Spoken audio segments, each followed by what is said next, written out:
우리 함께 인사할까요? 주님을 향하여 할렐루야. 네, 서로를 향하여 할렐루스. 예. 3주 전에 약속한 대로 오늘 2월 첫 주일을 맞이해서 할렐루야, 할렐루스라는 제목으로 함께 말씀을 나누도록 하겠습니다. 여러분들이 왜 서로 인사할 때 주님을 향하여 할렐루야 하고 서로를 향하여 할렐루스 하는지 지금까지 그 이유를 잘 모르고 하셨죠? 오늘 그 이유를 설명해 드리도록 하겠습니다. 여러분, 이맘때만 되면 목회자인 저를 포함해서 많은 목회자들이 병원 신방을 자주 갑니다. 병원 신방을 갈 때 가장 많이 만나는 분들이 바로 이 정형외과에 누워 계신 우리 어르신들이에요. 겨울 날씨도 춥고 또 길도 미끄럽고 하다 보니까 넘어지는 경우들이 굉장히 많습니다. 물론 가정에서 넘어지는 경우도 있지만 길 위에서, 밖에 있는 길 위에서 넘어져서 이렇게 다치는 경우들이 많습니다. 그래서 그 골절로 인해서 병원에 입원하시는 경우들이 굉장히 많습니다. 우리가 자꾸 넘어진다는 것은 무엇을 의미합니까? 우리 몸에 균형 감각이 없다라는 것이죠. 우리의 몸에 균형 감각이 없기 때문에 넘어지게 되고 또 다치게 된다라는 것입니다. 우리의 신앙생활도 마찬가지입니다. 균형 잡힌 신앙생활을 해야 한다라는 것이죠. 우리가 균형의 영성을 가져야 한다라는 것입니다. 그렇다면 우리가 어떻게 균형 잡힌 신앙생활을 할 수 있을까? 균형의 영성을 가지며 주님만을 바라보고 또 우리가 교회 생활을 할 수 있을까? 우리는 이것을 함께 나눠보고자 합니다. 이 로마서 12장은 사도 바울이 우리에게 균형 잡힌 신앙생활이 무엇인가 이것을 말씀하고 있어요. 그런데 그 신앙의 균형이라는 것이 어디에서부터 출발하냐면 예배의 균형에서부터 출발하고 있음을 말씀하고 있습니다. 사도 바울은 우리에게 예배의 의미를 다시 한번 새겨주고 있습니다. 우리 1절 말씀 같이 한 목소리로 읽겠습니다. 시작. 그러므로 형제들아, 내가 하나님의 모든 자비하심으로 너희를 권하노니 너희 몸을 하나님이 기뻐하시는 거룩한 산 제물로 드리라. 이는 너희가 드릴 영적 예배니라. 그동안 이스라엘 백성들은 또 하나님을 섬기는 사람들은 특히 구약 시대 때부터 짐승을 통해서 하나님께 예배했습니다. 짐승을 희생시켜서 그 짐승의 피를 뿌리고 그 짐승을 태움으로 하나님께 제사하며 하나님께 예배하였다라는 것입니다. 그러니 하나님께서 명령하신 이 제사의 방법이 아니고는 하나님께 나아갈 방법이 없었다라는 것입니다. 그동안 이 짐승을 통해서 하나님께 예배했다면 이제 신약 시대를 살아가고 있는 초대교회뿐만 아니라 우리 역시 예배를 예수 그리스도 안에서 드린다라는 것입니다. 예수 그리스도 안에서 예배를 드리는데 그 예배가 어떤 예배인가? 바로 너희 몸을 하나님이 기뻐하시는 거룩한 산 제물이 되어 드린다라는 것입니다. 예수 그리스도께서 우리의 제물이 되어주셔서 우리의 죄사함의 제물이 되어주셔서 희생당하셨습니다. 그래서 우리는 예수 그리스도 이름으로 하나님께 예배하는 것이죠. 그래서 영과 진리로 예배할 때가 오는 것입니다. 우리가 예수 그리스도 안에서 우리의 몸을 하나님께서 기뻐하시는 거룩한 산 제물로 드리는 것이 오늘 사도 바울이 이야기하는 영적 예배라는 것입니다. 그렇다면 우리의 몸을 산 제물로 드린다는 것이 무엇을 의미할까요? 이 몸이라는 말, 이 소마타라는 단어는 우리의 영과 구분되어지는 이 육체를 의미하는 것이 아니라 우리의 전인을 말하는 것입니다. 우리의 전 인격을 하나님께 드리는 것을 말한다라는 것입니다. 그러니 이것은 우리의 삶을 하나님께 드리는 예배를 말하는 것입니다. 즉 우리의 삶의 예배를 하나님께 드리는, 우리의 삶이 제물이 되어 하나님께 드려지는 예배를 이제는 우리가 드려야 한다라는 것입니다. 이것이 하나님께서 기뻐 받으시는 예배라는 것입니다. 그렇다면 우리의 삶을 하나님께 예배한다라는 것, 우리의 삶을 제물로 하여 하나님께 예배 드린다라는 것이 구체적으로 어떠한 모습인가? 오늘 사도 바울은 두 가지 측면에서 말씀하고 있습니다. 우리 오늘 읽었던 2절에서 3절 말씀입니다. 같이 한 목소리로 읽겠습니다. 너희는 이 세대를 본받지 말고 오직 마음을 새롭게 함으로 변화를 받아 하나님의 선하시고 기뻐하시고 온전하신 뜻이 무엇인지 분별하도록 하라.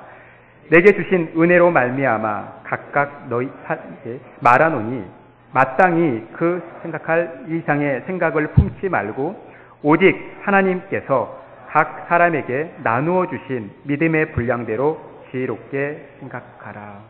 우리의 삶의 예배가 첫 번째 하나님과의 관계 속에서 드려지는 예배라는 것입니다. 오늘 2절에서 3절은 하나님과 관계 속에서 우리가 드리는 삶의 예배가 무엇인가? 두 가지를 이야기하고 있어요. 첫 번째로 분별, 두 번째로 절제라는 것입니다. 우리는 하나님의 뜻을 분별하며 살아가야 한다는 것입니다. 이 세대를 본받지 말고 하나님께서 기뻐하시고 하나님께서 온전하게 여기시는 그 뜻이 무엇인지를 분별하며 살아가야 된다는 거예요. 우리의 선이 되시는 하나님의 선하시고 기뻐하시고 온전하신 뜻이 무엇인지 분별하며 살아가는 삶이 바로 우리의 영적인 예배라는 것입니다. 이 말은 세대를 본받지 말라는 것은 이 세상적 가치관을 가지고 살아가는 것이 아니라 하나님의 가치관, 이 성경적 가치관을 가지고 살아가라는 것이에요.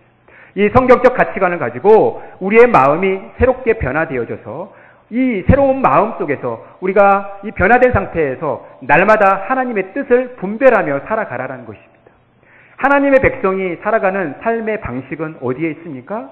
하나님의 말씀에 있는 것이죠. 하나님의 뜻에 있는 것입니다. 하나님 뜻대로 살아가고 하나님 말씀대로 살아가는 것이 결국 하나님 백성다운 삶인데 문제는 우리가 이 하나님의 뜻을 잘 분별하지 못한다라는 것입니다. 우리의 마음, 우리의 생각대로 살아갈 수가 있다라는 거예요. 그런데 우리의 삶을 하나님께 드린다라는 것, 우리의 삶을 예배로 하나님께 드린다라는 것, 우리의 전인을 봉헌한다라는 것은 우리가 날마다 이 하나님의 뜻, 하나님의 말씀을 분별하며 살아가는 삶이라는 것입니다. 또 하나는 뭡니까? 하나님께서 우리에게 분량대로 주신 이 믿음의 분량대로 주신 이 지혜대로 생각하라는 것입니다. 우리는 하고 싶어하는 욕구들이 있습니다. 내 마음대로, 내가 원하는 대로 하고 싶어하는 욕구들이 있어요. 우리 일상의 삶뿐만 아니라 신앙생활을 하면서도 내가 하고 싶은 대로 하는 거예요. 내가 봉사하고 싶은 대로, 내가 교회를 하고 싶은 대로, 내가 섬기고 싶은 대로 하는 경우가 굉장히 많다라는 거예요. 그런데 성경은 우리가 이 섬기는 일에 있어서 또 하나님의 생각을 가지고 살아가는 데 있어서 이 절제된 삶이 필요하다라는 거예요. 하나님께서 우리에게 주신 것 그 이상으로 생각하거나 행동하지 말라는 것입니다. 그러다 보면 우리가 이 하나님의 생각의 울타리에서 벗어나기 시작하면 죄와 가까워지고 하나님으로부터 멀어지기 때문에 그렇습니다. 그러니 우리는 늘 하나님의 뜻을 분별하고 하나님께서 주신 이 믿음의 분량대로 살아가는 이 지혜가 필요하다라는 것이에요. 이것이 우리가 하나님께 드리는 영적인 예배라는 것입니다. 이것이 우리가 하나님을 사랑하는 방식이라는 거예요. 하나님을 사랑하는 표현이라는 것입니다. 이 은혜가 저와 여러분 가운데 가득 넘치기를 간절히 바라겠습니다. 여러분, 하나님 사랑하십니까? 하나님 사랑하세요? 그러면 하나님을 어떻게 사랑하십니까? 하나님을 사랑한다고 표현할 때 여러분들이 가장 많이 사용하는 표현이 뭡니까? 할렐루야죠. 할렐루야. 할렐루야, 하나님을 찬양하는 것입니다. 우리 성경을 한 군데 찾아 읽어보겠습니다. 시편 145편 1절에서 2절 말씀 같이 읽겠습니다. 시작. 왕이신 나의 하나님이여, 내가 주를 높이고 영원히 주의 이름을 송축하리이다. 내가 날마다 주를 송축하며 영원히 주의 이름을 송축하리이다. 우리가 하나님을 높이는 삶, 하나님을 찬양하는 삶, 이것이 하나님을 사랑하는 삶이라는 거예요. 우리가 하나님을 높인다, 이게 바로 할렐루야예요. 할렐루야. 할렐이 높이다, lift up이에요. 루야, 야훼를. 그러니까 야훼를 높인다라는 이야기가 하나님을 찬양한다는 얘기죠. 하나님을 사랑한다는 얘기예요. 이게 할렐루야라는 것입니다. 시편 111편 10절에 이 하나님을 사랑하는, 하나님을 높이는 표현의 또 모습이 나타납니다. 같이 읽겠습니다. 시작. 여호와를 경외함이 지혜의 근본이라 그의 계명을 지키는 자는 다 훌륭한 지각을 가진 자이니 여호와를 찬양함이 영원히 계속되리로다. 하나님을 높인다라는 것, 이것이 하나님을 경외하는 것이죠. 하나님을 경외한다라는 것은 하나님을 존경하는 것입니다. 하나님의 그 거룩함에 두려워하는 것이죠. 그래서 하나님을 경외하는 것이 우리의 지혜의 근본인데 이것이 계명을 지키는 삶으로 나타나고 결국 이것이 하나님을 찬양하는 삶으로 우리의 삶 가운데 계속해서 이어진다라는 것입니다. 이것이 하나님을 높이는 할렐루야 삶이에요. 그래서 시편 112편 1절에 할렐루야의 의미를 이렇게 선포하는 거예요. 같이 읽겠습니다. 할렐루야, 여호와를 경외하며 그의 계명을 크게 즐거워하는 자는 복이 있도다. 하나님을 경외하고 그의 계명을 크게 즐거워하고 하나님을 송축하고 하나님의 이름을 높이는 삶이 바로 할렐루야의 삶이라는 거예요. 그러니 우리가 하나님을 사랑한다 이야기하면서 하나님께 예배하는 그 삶이 할렐루야의 예배라는 것입니다. 오늘 로마서 12장 2절에서 3절은 할렐루야 예배를 말씀하고 있는 거예요. 할렐루야 예배라는 것은 하나님을 높이는 거예요. 하나님을 찬양하는 거예요. 하나님을 높이고 하나님을 찬양하고 하나님을 경외한다라는 것은 하나님을 소중히 여기는 것이죠. 하나님을 존중한다라는 것입니다. 이것이 우리의 삶 가운데 나타나는 거예요.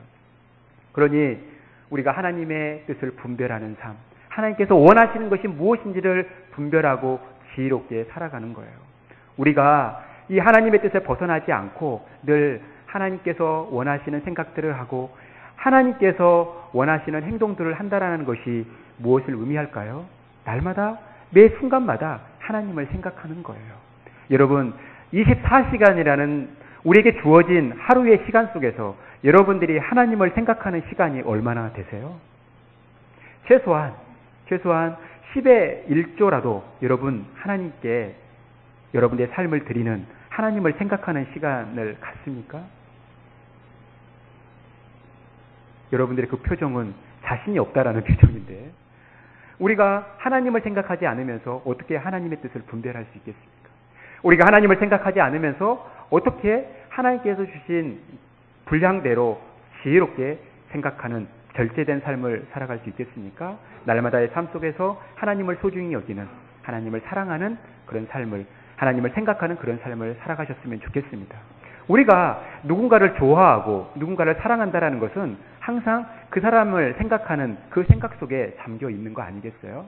우리가 하나님을 사랑하고 하나님을 높인다라는 것은 늘 하나님을 사랑하는 그 생각 속에 잡혀 있는 것입니다.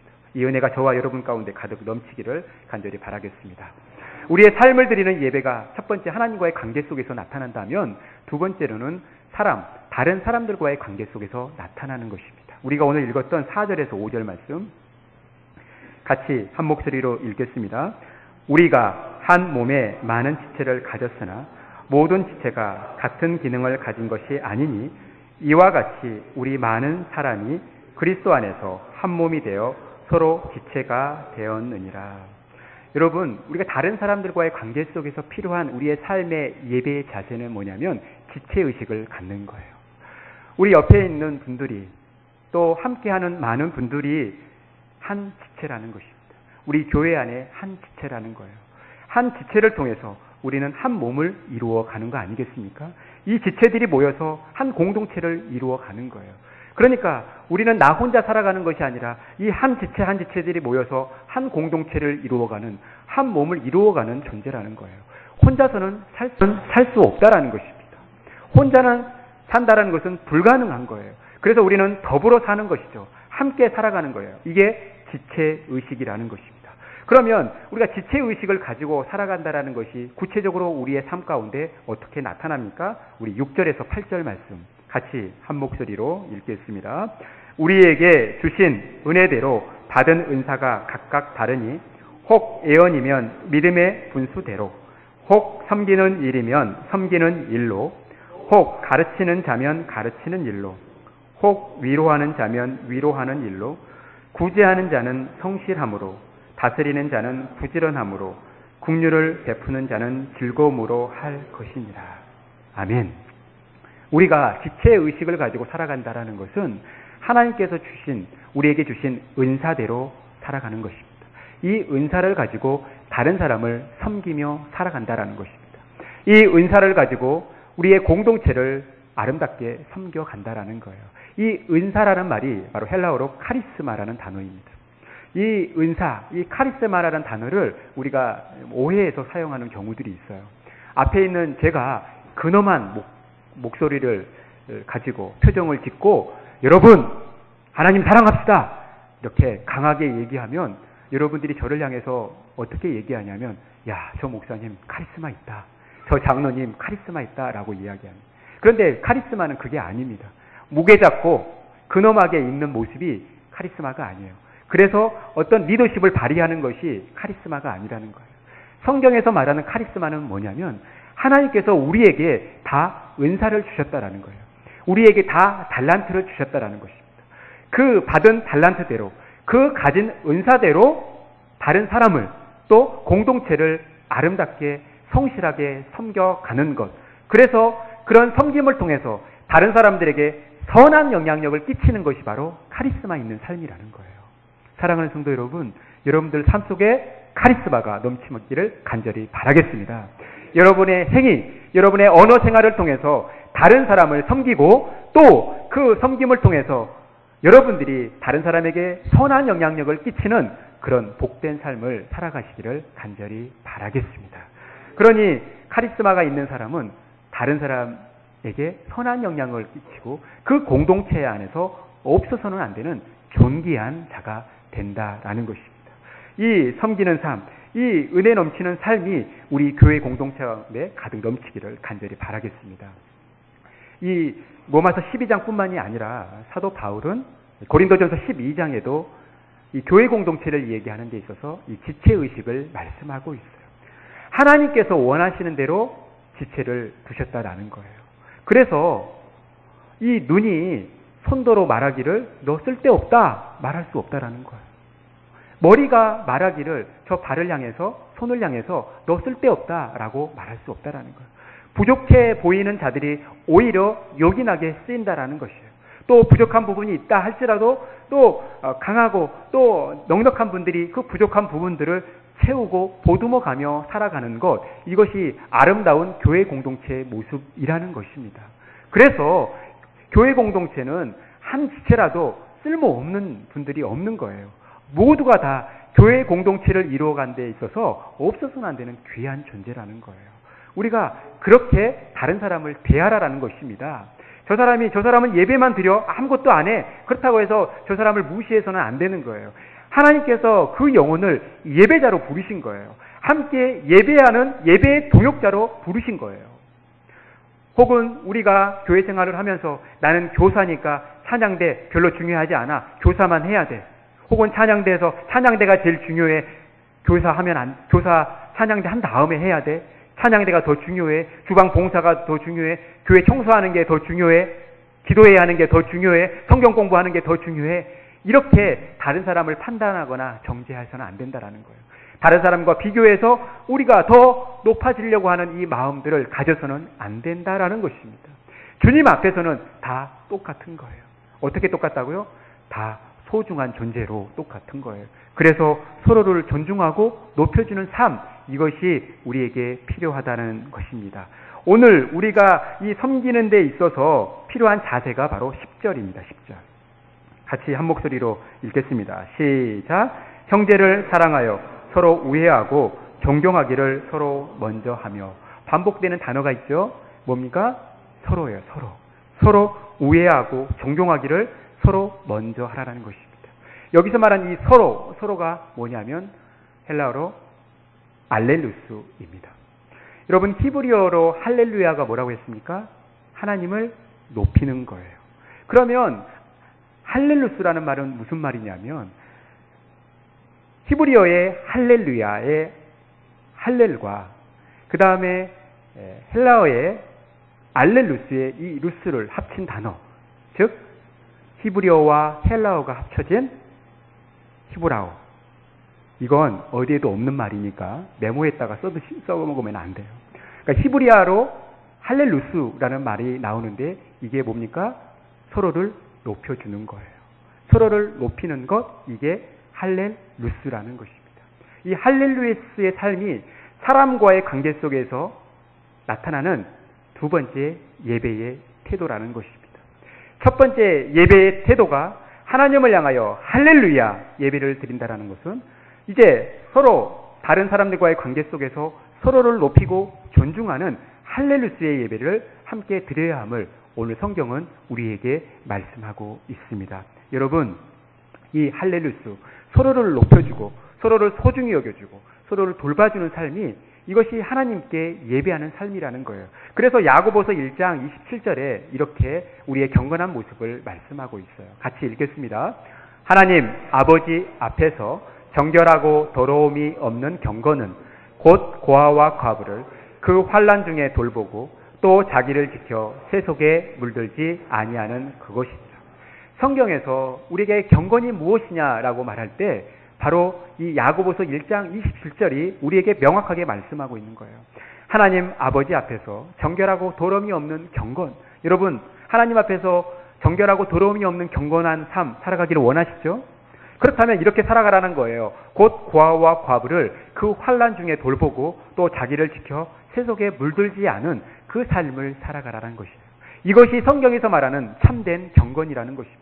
하나님 앞에서 정결하고 더러움이 없는 참 경건이라는 거예요. 고아와 과부, 어려움 가운데 처한 이들을 돌아보고 섬기고 그들을 불쌍히 여기며 그들을 높여주는 삶을 살아가라는 것입니다.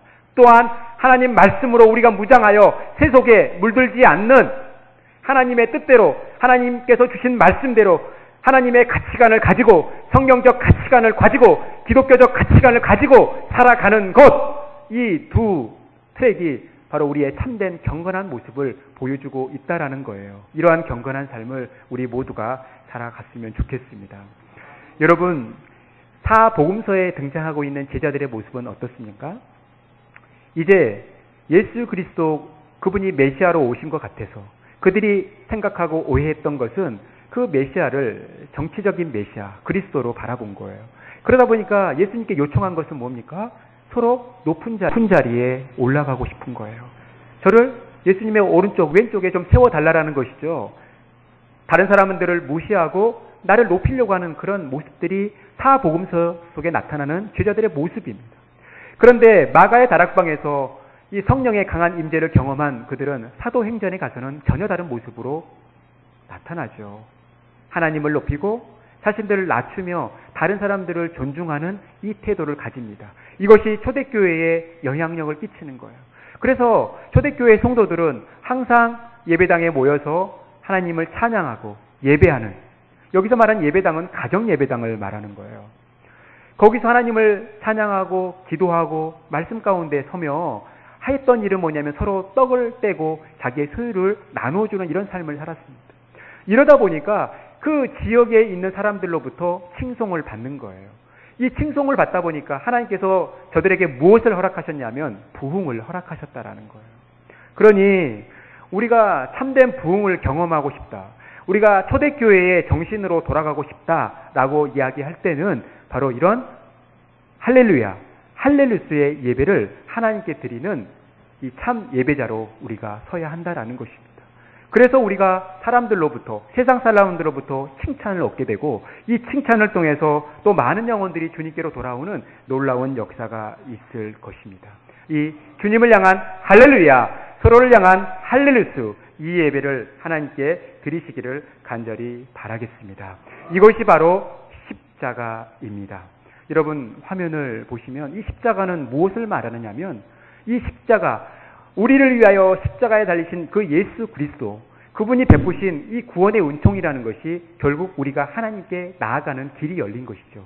그래서 이 예수 그리스도 안에서 우리가 하나님을 향하여 할렐루야 외치는 거예요. 할렐루야. 한번 해볼까요? 할렐루야. 할렐루야. 우리는 할렐루야 외치며 하나님께 나아가는 것입니다.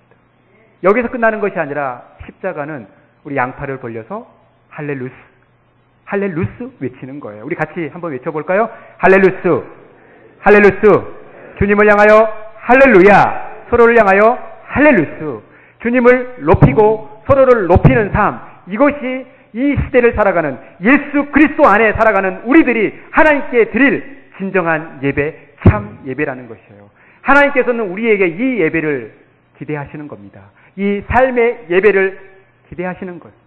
우리가 이 자리에서 거룩한 모습으로 앉아 1시간 예배 드리는 것보다 어떻게 보면 더 중요한 것은 뭐냐면 이 예배 시간을 지나고 여러분들의 삶의 현장에 돌아가서 여러분들이 만나는 사람들을 높여주고 또 존중하고 저들을 소중히 여기는 삶의 태도를 가지고 아끼는 삶을 살아가고 또 시간이 허락하는 순간순간 늘 하나님 생각, 하나님의 뜻을 바라보는 그 생각들로 가득 찬 삶을 살아갈 때 이것이 하나님께서 기뻐 받으시는 우리의 삶을 드리는 예배라는 것이에요.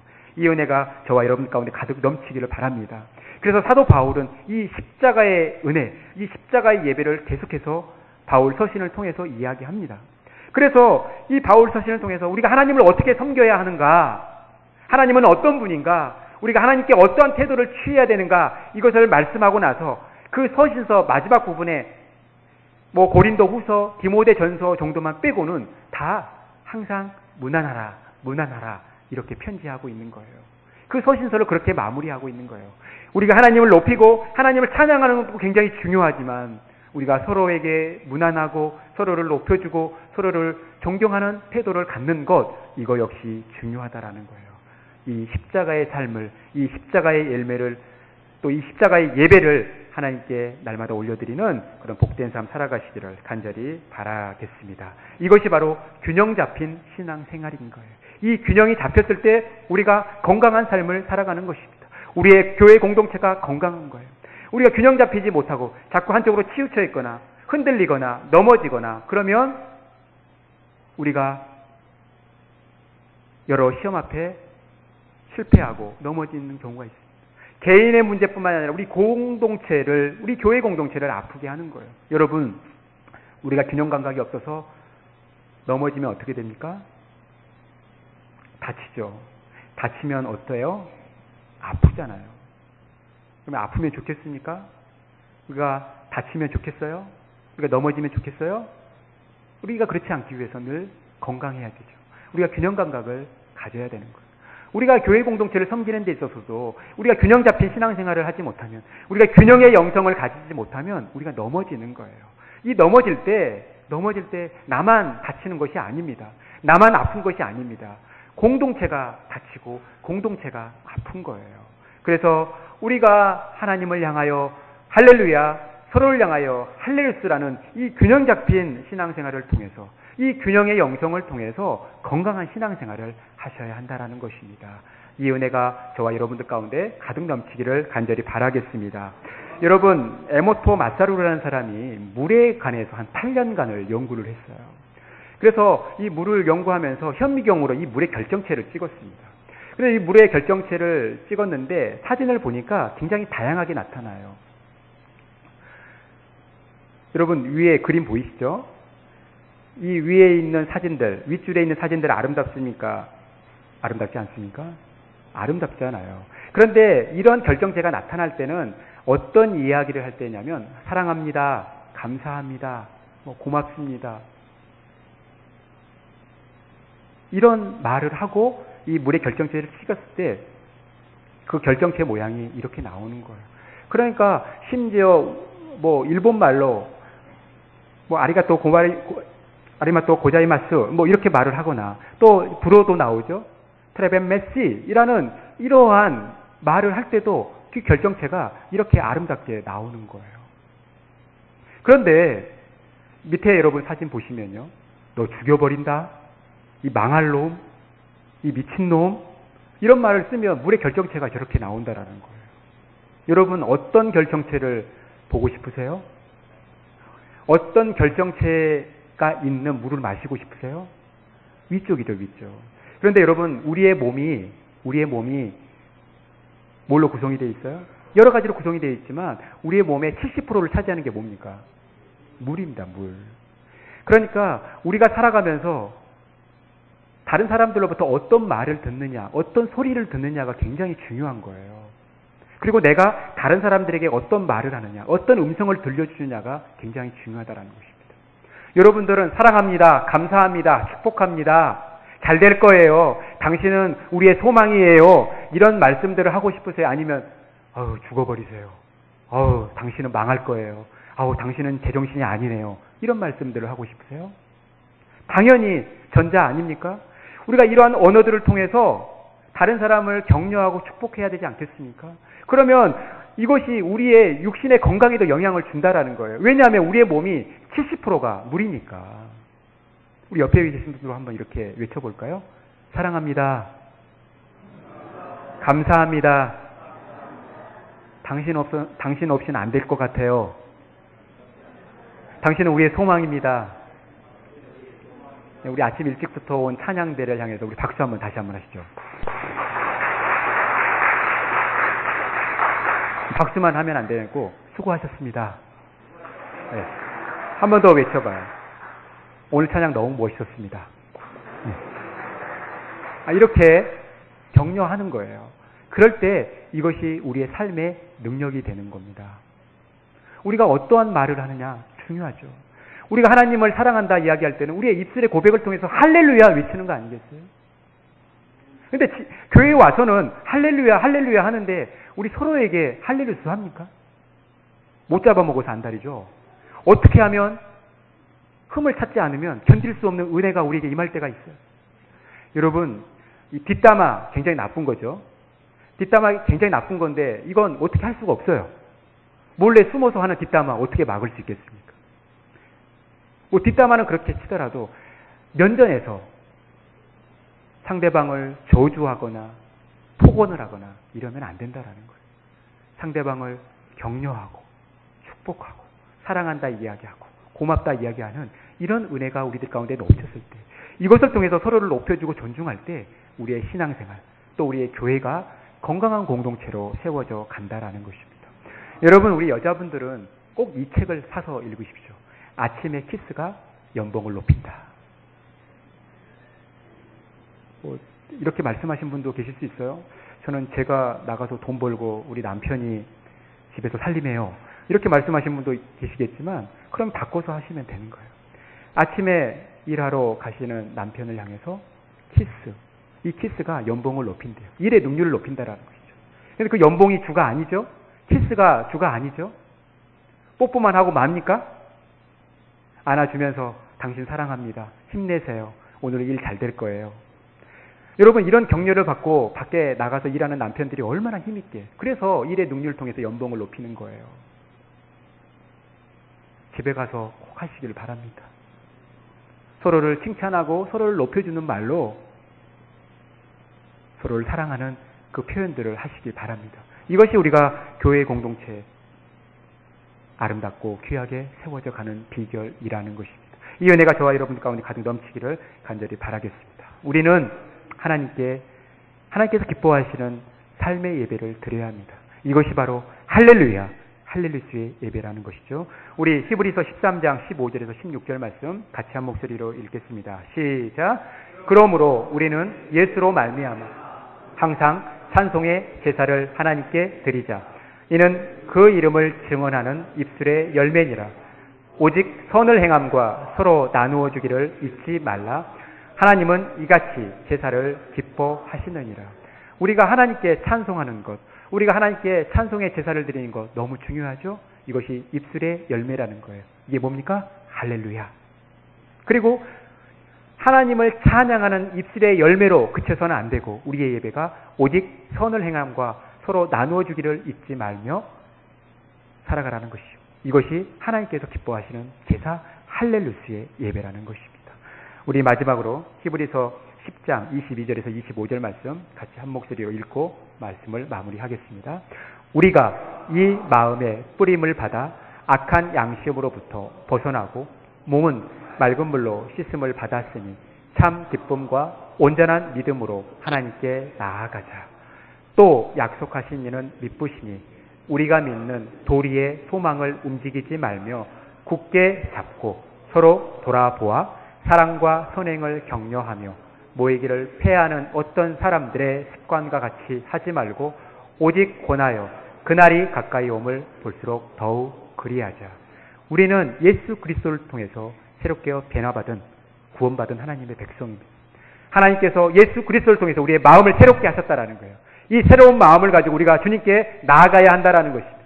또한 우리가 서로 소망을 가지고 굳게 돌아보아 사랑과 선행을 격려하며 모이기를 힘쓰라는 것입니다. 어떤 교회 공동체에 가는데 누군가를 만나는데 그 사람이 나를 항상 악담하고 나를 미워하고 나를 싫어하는 말로 내 마음을 힘들게 하면 그 모임, 그 사람을 만나고 싶습니까? 그렇지 않은 것이죠. 그러다 보면 우리의 모임들이 이런 작은 언어 생활로 인해서 패하게 되는 거예요. 우리가 집에서 싸우는 문제 큰 거 아니에요. 요즘은 뭐 스마트폰 게임 때문에, TV 때문에 싸우지만 사실 주로 우리가 싸우는 이유는 작은 말 한마디예요. 서로에게 덕스러운 말 한마디 못해서 부부가 또 부모와 자식 간의 갈등이 생기고 교회 공동체가 갈등을 겪는 것입니다. 우리가 날마다 할렐루야, 할렐루야의 예배를 드리셨으면 좋겠습니다. 우리의 신앙이 균형을 이루었으면 좋겠습니다. 마르다와 마리아가 균형을 이루는 것처럼, 바울과 바나바가 균형을 이루는 것처럼, 우리의 개인의 열정과 공동체를 향한 배려가 균형을 이루는 것처럼 이 균형의 영성을 가지고 하나님 앞에 아름답게 나아가고 이 교회의 공동체를 아름답게 섬겨나가는 할렐루야, 할렐루야 예배를 아름답게 드리는 저와 여러분이 되어지기를 소망합니다. 우리 마지막, 진짜 마지막으로 주님을 향하여 할렐루야, 서로를 향하여 할렐루야 기도하겠습니다. 하나님